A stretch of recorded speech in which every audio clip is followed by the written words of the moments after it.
Hello everybody, welcome to today's webinar. As Andy said, I'm Claire Dunn, International Manager. Some of you may have had contact with me in the past, but my email address is shown on the screen now. So today's focus is a 360-degree approach to student assessment. So the aim of today is really to talk through how our different assessments can help you with getting a 360-degree view of your pupils.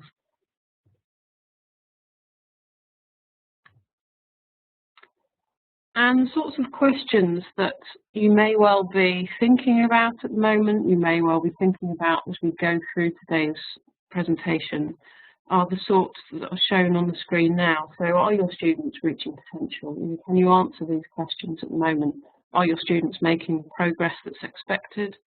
Can you measure the impact of any intervention activities that you put in place? Is your school-based assessment used effectively? Is it meaningful? Is your learning truly personalised for your learners in each lesson that's taught? And are parents as fully engaged as they could be? Are they aware of their child's progress? And how is that reported at the moment? And hopefully, as I go through today, you can see, and it is at a fairly top level overview today, you can see how the assessments I talk about will help you in answering the questions shown on the screen. Just to start with, just for those of you who may not be familiar with GL education, some of you, many of you probably have used our assessments in the past and may well be using them currently, because our assessments have been around now for over 30 years, so they've been used by education, health and psychology professionals for over 30 years. We were originally founded by the NFER, National Foundation of Education and Research, so some of you may know us in that guise, but we are completely separate organisations. Today our resources are used in over 100 countries worldwide. We lead literacy, numeracy and ability testing in the UK, and we've delivered over 7 million tests to pupils online.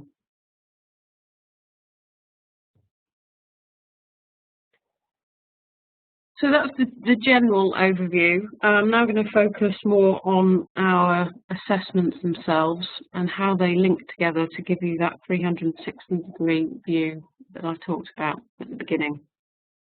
Now, in any school, there is always some sort of assessment circle in place, and there's a differing degree as I go from school to school.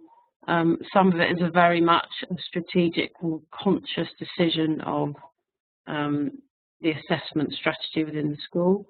And then on the other end of the spectrum, sometimes assessment strategies have really just evolved and assessments take place because they have taken place for a number of years and they continue until that assessment circle is challenged. What do I mean by assessment circle? It's really what's shown on the screen now. So the discussion about what data should you actually gather, how can you gather that data, how can you analyse and interpret that data, and how can that data be used and shared. And this may be something that many of you are looking at the moment, reviewing your assessment circle within your school and asking those questions at the moment. And again, hopefully today's webinar will help you to set your assessment strategy if that's a focus at the moment for you.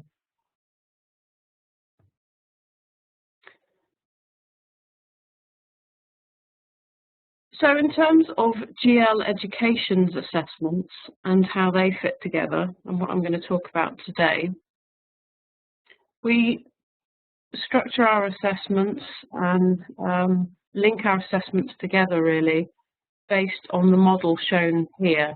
So the idea, the basic principle, is that if you understand a pupil's ability and potential, and that can be measured using our CAP4 assessment, and you understand a pupil's attainment, so where are they at now, and that could be using teacher assessments, it could be using progress in maths, progress in English, new group reading tests, which is shown up there today, at the moment. Then if you understand the ability, you understand the attainment, then you can see if there is underachievement, you can see if there's a difference between those two sort of main sets of data. The third element, the third pillar, is our pupil attitude to self and school, the PASS survey. And that's more focused on a pupil's attitudes towards themselves and towards the school. And that can help in many ways, but one of the ways that it can help is understanding, particularly if there is a difference between a pupil's ability and the level at which they're attaining, then the PASS survey can help to understand why there may well be a gap.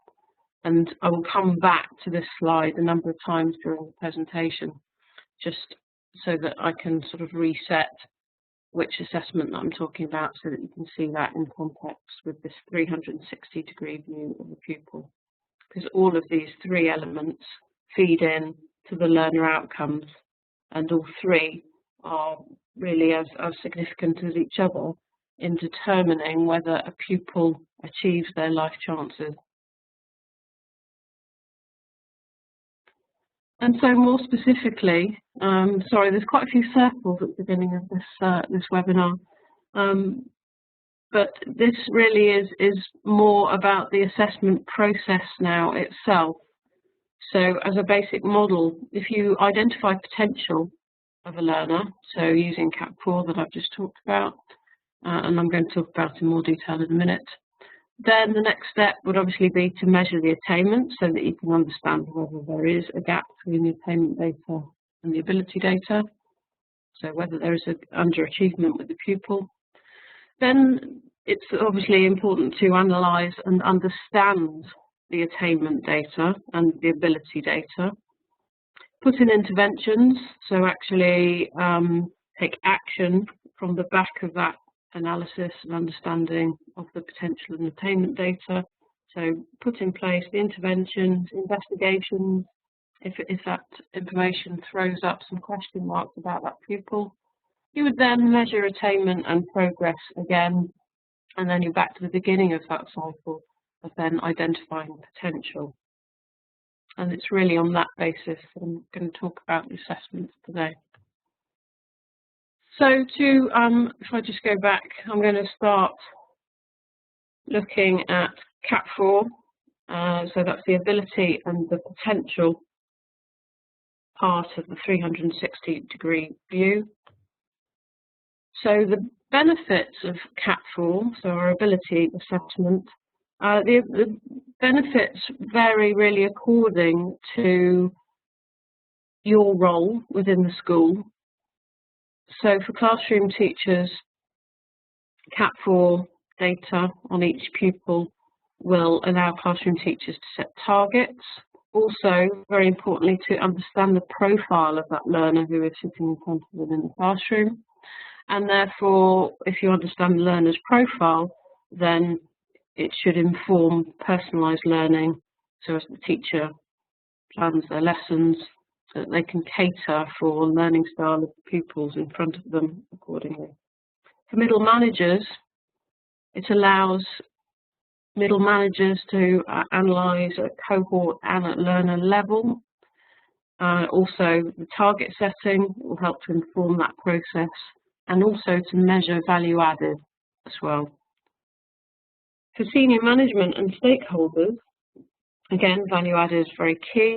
So where have the pupils come in at and what value have you added over the time that they have been with you? For senior managers, it also allows for resource and curriculum planning. So if the curriculum is not fitting the profile of the learners, then action can be taken accordingly. And also it can help to raise the school profile as well. And understanding your pupils better, in turn, it can help to raise that school profile. So what does CAP4 look like? I am going to talk at quite a top overview level today, and I'll talk about further support at the end of the presentation, because there is obviously a lot more detail about each of these assessments, but this is really about how the assessments fit together. So for CAP4, There are four what we call batteries. So verbal reasoning, quantitative reasoning, spatial ability, and non-verbal reasoning. So these four batteries are basically assessing whether a pupil thinks with words, thinks with numbers, thinks in shape and space, thinks with shape, thinks with space. And you can see that there are sub-tests and the names of those sub-tests within each of the four batteries. In terms of actually administering CAP4, it takes place using three separate assessments. Each of those are roughly 40 to 45 minutes at the moment, but within the next few months, probably around January, so that's January 2015, we're aiming for CAP4 to be an adaptive assessment, which in turn will reduce the time that it takes to administer CAP4. So currently it's, as I said, three sections of about 40 to 45 minutes, and it should go down to two sections of around 50 minutes. Pupils require headphones to sit CAP4, but it's web-based, so there isn't any software to download. And it should be a fairly straightforward assessment for you to deliver.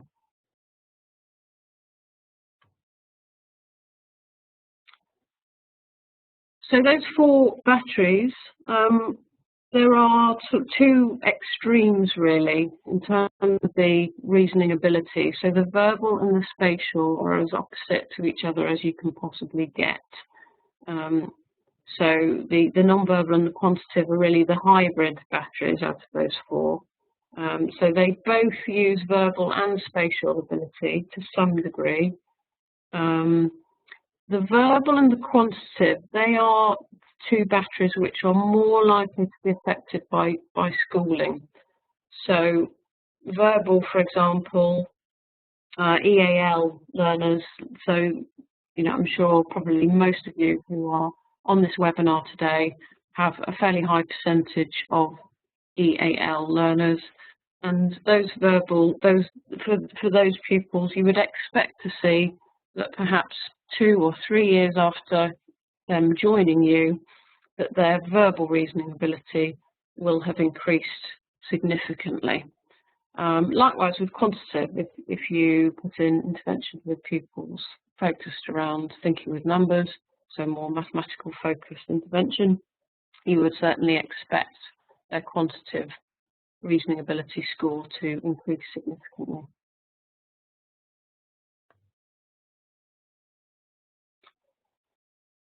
I just want to give you some idea of the reporting that comes out of the end of CAP4. So if pupils have sat CAP4, then what do you actually see at the other end?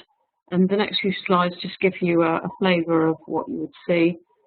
So at this level, this is very much at cohort level. This is distribution of scores for all of your students compared with those for the national sample. So this is really just giving you a sense of the ability of your learners and whether perhaps they're bunched around the average standardised age score in the middle, or whether you have a skew to very high ability, low ability. Just gives you a sense of the distribution for your cohort. So this would be part of the group report for teachers, which is a standard report produced from CAP4. Again, still at cohort level, so this is a likely distribution of, in this example, GCSE grades. It's worth also noting that we produce IB pointers as well, and obviously A-level. And for those of you it's relevant to, national curriculum levels as well, Key Stage 2 and Key Stage 3. So that was really at cohort level. More at an individual level, I appreciate this may be difficult to see, but circle 2 learners here. So this is probably the first sheet that you would go to once your pupils have sat CAP4. This would be probably the first sheet you looked at to see the scores for each of your pupils. So in the example of Jenny Coyle here, on this line, we can see she has a standardised age score verbal of 101. So 100 is the 50th percentile, bang in the middle, average. So any score that is above 100 is above average on a sliding scale up to 141, which is the highest score. For Jenny, quantitative, she has 118, non-verbal 115 standardised age score. But then we look over at the spatial score here, 131. So Jenny has a high spatial and extreme spatial ability bias. That's likely to mean that she will learn more effectively by flowcharts, by pictures, and less so by words. And I'll show you an example of that in a second. It's also worth looking at this sheet when you get this data from Cat4. Just check whether all of the questions have been attempted, or most of them have been attempted. And in this case, we can see that Jenny actually has answered pretty much all of the questions. Contrasting with that, we see Nick Watt down here, who has a verbal standardised age score of 124, quantitative score here of 99, non-verbal 102, that's 108 for spatial ability. So Nick has a high verbal bias, so he is more likely to learn effectively through the use of words. And straight away you get an insight into a pupil's ability. But it's also worth noting with Nick that when you look at the number of questions that he's answered, for example, in quantitative, he's only answered 24 out of 36 questions here, or with non-verbal, 34 out of 48, 26 out of 36 for spatial. So this also indicates maybe a potential processing speed issue that may need some further diagnosis. So just from 2 minutes looking at that data, you can start to build up quite a picture of your learner, and this is really still only at top level kind of raw data. And this illustrates, this is about blast furnace. I'm not going to talk about blast furnaces, don't worry. But these are really two ways that you could potentially teach a pupil about the process of how a blast furnace works. Now, I'm very much a verbal ability bias learner, so I would learn more effectively by reading the words on the left-hand side and making sense of that. For some learners, and I'm sure all of you can think of lots of examples of learners who would switch off probably just beyond the title and nothing would go in. It's not the most effective way for them to learn using the words on the left. For them, it would be more about a diagram on the right. And so in the examples that I've just talked about, Nick, who had a verbal bias, would probably learn more effectively using that left-hand side of the words. And Jenny on the right, she would be one of those pupils who would probably switch off if you were using words to teach her about the blast furnace, but she would learn effectively using that diagram on the right. And these are just two extracts from the other elements of the Cat4 report. So on the left-hand side, you've got a sketchgram which plots verbal standardised age score against spatial standardised age score. So you can start to see how your cohort sits with bias. So you can see on the top left there in the sort of salmon pink area where my pointer is shown, you have a learner there who has very extreme verbal bias, so a much below average score on spatial, but well above average score on verbal. And so you can just start to see the profile. In this example, we've got 2/3 of your learners have no learning bias. But for those learners who do have a bias, then it's a starting point for understanding how you might teach them more effectively. And on the right-hand side, you've got examples of the target grades that are given for those pupils. So this is GCSE, IGCSE examples in this case. On that first column, you have the 50th percentile. So if a pupil makes the average rate of progress, what is their indicator grade? So that's shown there in that first line, the A, B. And then the second column is the 75th percentile. So in other words, top 25% rate of progress, what is the indicator grade for that pupil? And the example there is an A. So this is just a flavour of what's in the Cat 4 reports.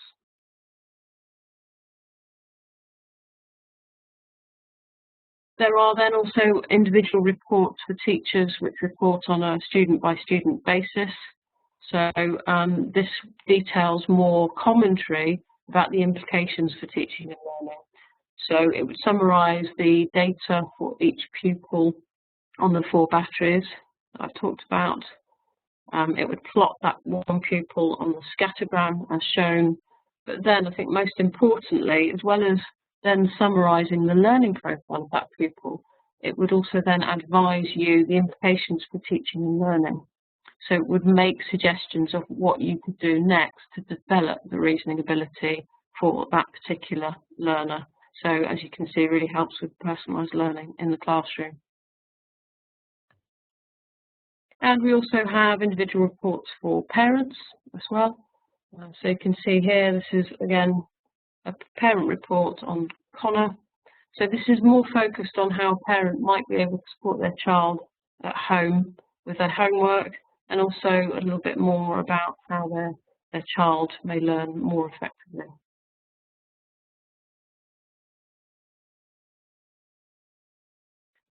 So in summary, using data from CAT tests, you would use target grade, which is obviously based on potential, so it's pure ability. You don't have any attainment data mixed in there. It is purely based on the potential of that learner.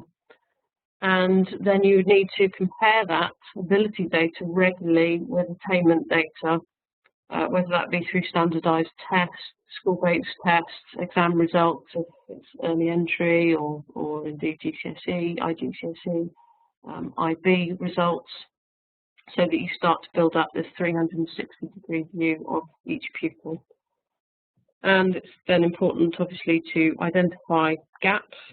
So is there a gap between that Cat 4 ability data and attainment data? Diagnose. So it may be that Cat 4 throws up some data that you want further diagnosis on for that pupil. So it may be that the next step is to then undertake a different assessment, perhaps for, say, reading and comprehension. I'm going to talk about new group reading test in a minute. And then once you understand that more, putting in the right interventions for that pupil. So that's covered the ability and potential fairly briefly. I'm now going to focus more on our attainment assessments. So I'll focus on progress in maths and new group reading test. Not so much on progress in English, because the progress in maths and progress in English reporting are very, very similar. So a new group reading test is an adaptive reading and comprehension assessment. It takes about 25 minutes or so to administer. Again, it's digital, so it's administered online, and the reporting is instantaneous. So as soon as your pupils have finished, then you can generate the reports. That's all under your control in your school. And again, it's web-based. You don't need to download any software. So this is an example of the group report that's generated. And you can see on the left-hand side here, you have each student listed, the age they were as they took the assessment. Very importantly, the standardised age score, so again, 100 being average, 50th percentile. You have STAY9 scores, which are key in new group reading tests. So STAY9s, for those of you who aren't familiar with them, is a way of banding, really, from 9 being the highest down to 1. So if you know that if Joanna was STAY9 9, you would know that she was in the top 9th against that sample. National percentile ranking, which does a similar job, So a national percentile ranking of 91 means that Joanna is in the top 9% against the sample. Group ranking, that ranks according to the cohort that you're looking at. So Joanna in this case was first out of the cohort.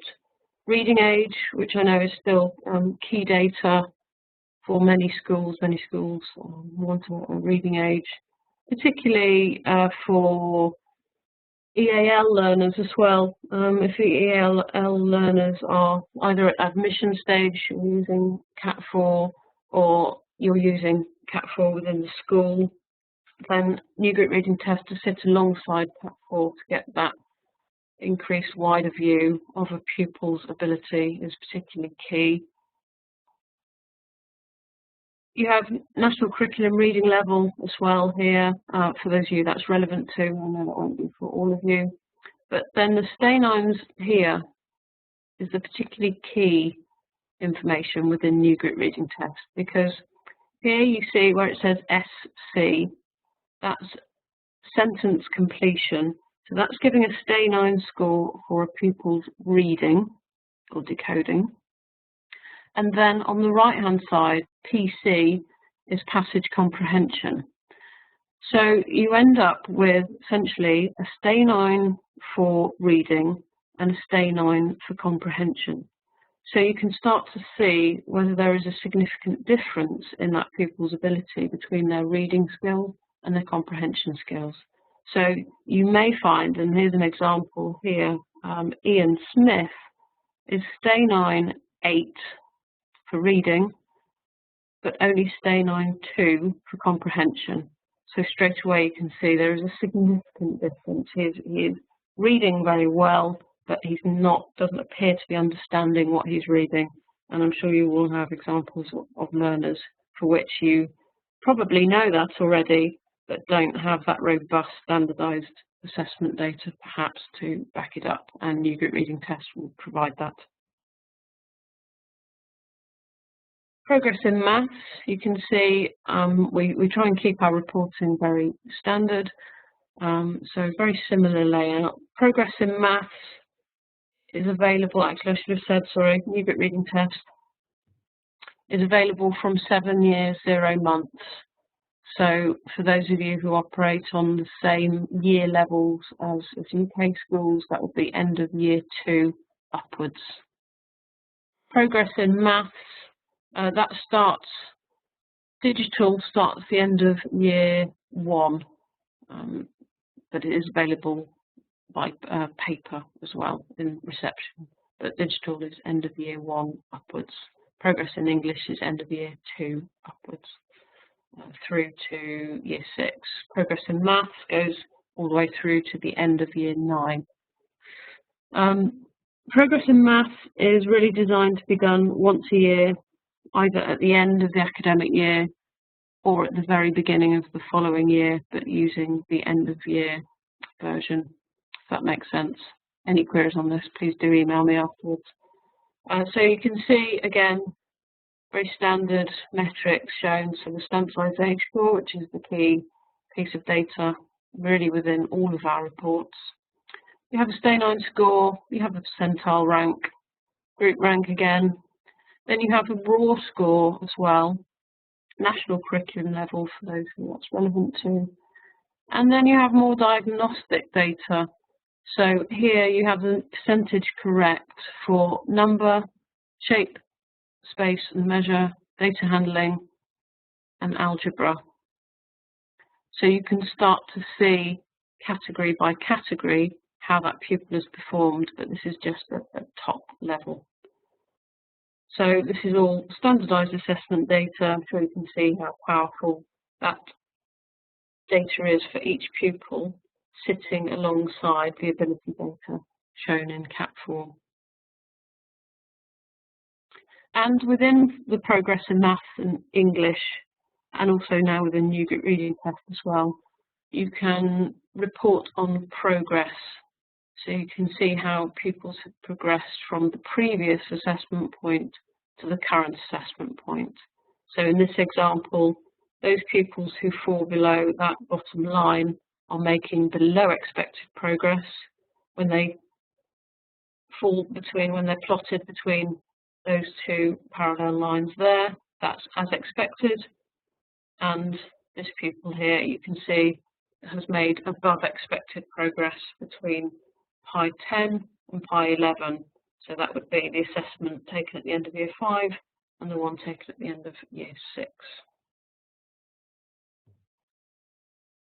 And there's now a new Cat 4 combination report, which is available to you free of charge. If you're running Cat 4, you will be able to find this now on the drop-down list when you generate your reports.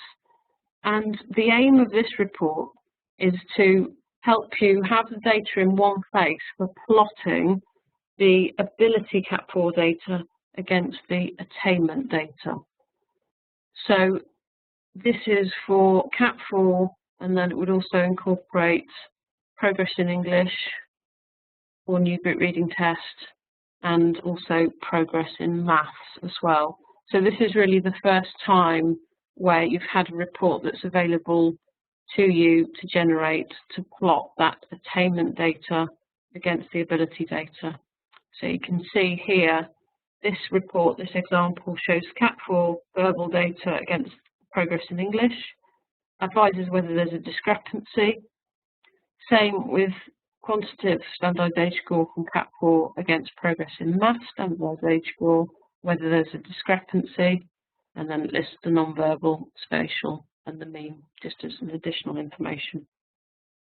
Any further information on that, if you'd like to know where to get that from, if you're a Cat 4 user, please do get in touch. So using the example of one pupil, Connor, who is used in a lot of our example reports, Cat 4 will provide you with a learning profile for Connor and all other students, your target grades for year 9 and GCSE, IGCSE, and IB, MYP, in fact. Expected levels of progress allow the teacher to then give year 7 and year 8 targets. So you can sort of backfill, you can work back from the target grades and then generate targets for the end of year 7, end of year 8. The progress in maths and progress in English and new group reading test will provide you the standardised attainment data, so that's standardised age scores, and also that analysis of the curriculum understanding. So where I showed you the percentage correct against number, shape, space and measure and so on, it will provide you that level of understanding. So you can then start to delve down, dig down to put in the right interventions for that pupil. But in this instance, so using Connor, he is underperforming. So you may be thinking, okay, but why? What's going on with Connor? And knowing the pupil, you may have a gut instinct on what's happening, or it may be a case of, actually, I'm not sure. I don't know what's happening with this pupil. And this is where our pupil attitudes to self and school, the PASS survey, will hopefully start to answer some of those questions. So I've talked about Cat 4, I've talked about our attainment assessments, some of them, and then we're on this third element, the PASS survey. So the PASS survey covers 9 attitudinal measures. It's got its roots very much in educational psychology. It was established by 2 educational psychologists originally, who worked with many universities and many institutions, schools and colleges to develop this. It takes around 20 minutes to administer, and there are 50 statements which each pupil sees on the screen, and then they just have to select out of 4 answers the degree to which they agree or disagree with each statement.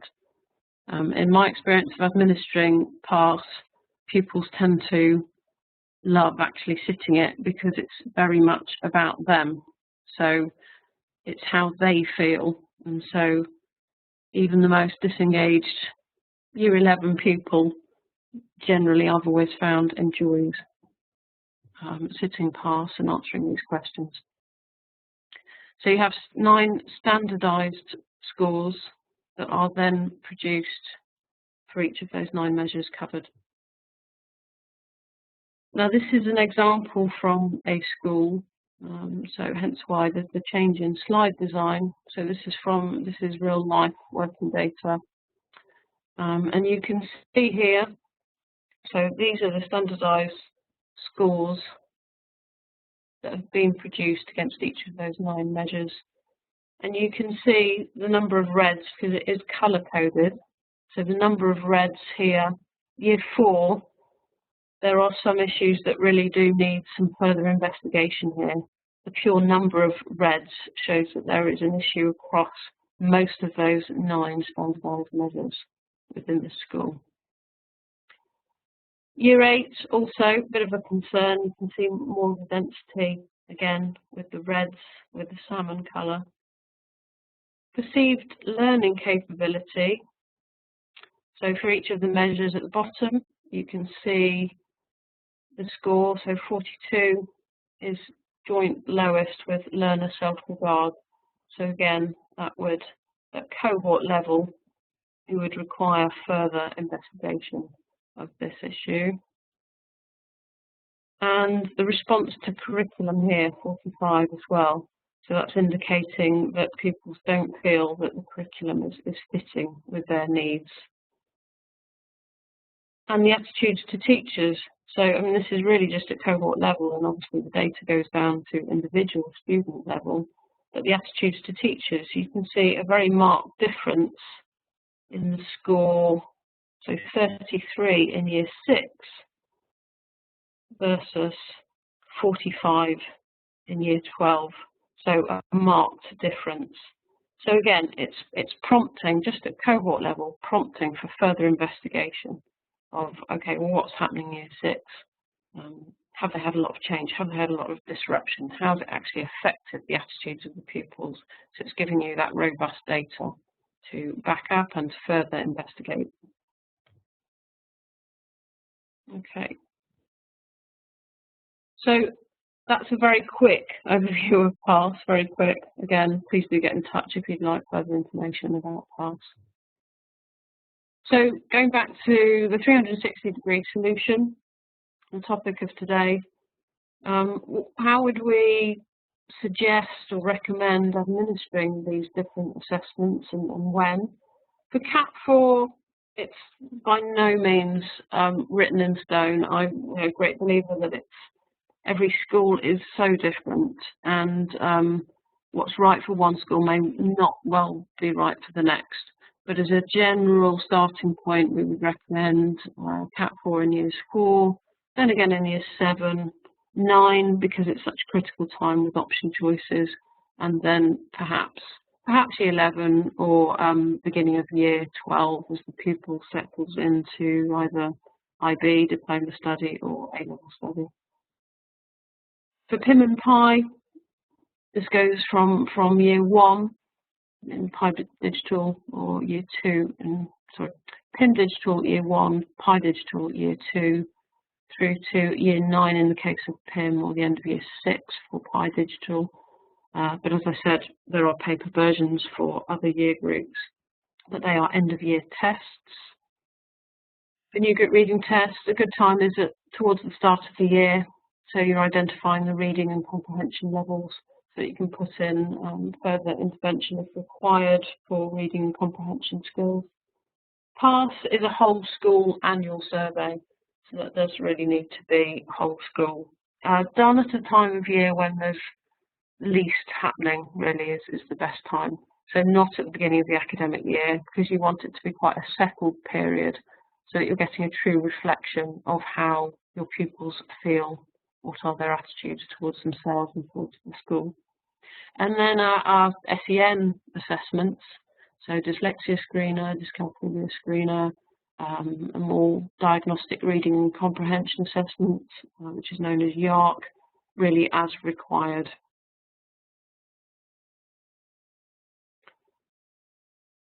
And just finally, to finish off, there is lots of further support available. So we've got an ongoing webinar programme. There may be less, obviously, over the summer as you close for summer holidays, but we have 2 more webinars running over the next 3 weeks or so. We have events. We run events all over the world at different times. And please do get in touch if you would like an event running. I personally cover more Southeast Asia, Egypt, little bit of the Middle East, but I have colleagues who cover different areas in the world, and we are keen to run events for you. So please do get in touch if you would like Cat 4 workshop or Cat 4 and Pass workshop. Please get in touch. We're also happy to do one-to-one Skype sessions, so we can talk through the different assessments on the phone. We can talk through the different reporting as well on the phone in detail. There is more about the spatial ability element of Cat 4 on the website, so you should be able to find that under the Cat 4 section. The guide to standardised tests we will send out afterwards. That's just a short guide to what standardised tests are. There isn't that much around which summarises this area neatly and briefly. So we have a guide to standardised assessments which we'll send out, send a link to. Also, just to flag up for those of you who have been using or are using national curriculum levels and you are revising your plan going forward for assessments off the back of this change, then Andrew Thraves, our Director of Education, is running another webinar on the 18th of June. I think there's a link at the end of this presentation which may give more details, or certainly give a link to the webinars on our website. So please do book in to hear about that. And then sample reports. We have sample reports for all of our assessments so that you can see the reports and what they would look like. And please do get in touch if you're interested in trialling any of our assessments as well. Please get in touch and let us know. My contact details are there, as well as the generic international email address as well. Please do get in touch, and thanks very much for your time. I know it's been a bit of a whistle-stop tour of our main core assessments, but lots more information and support is available as required. Thanks for listening.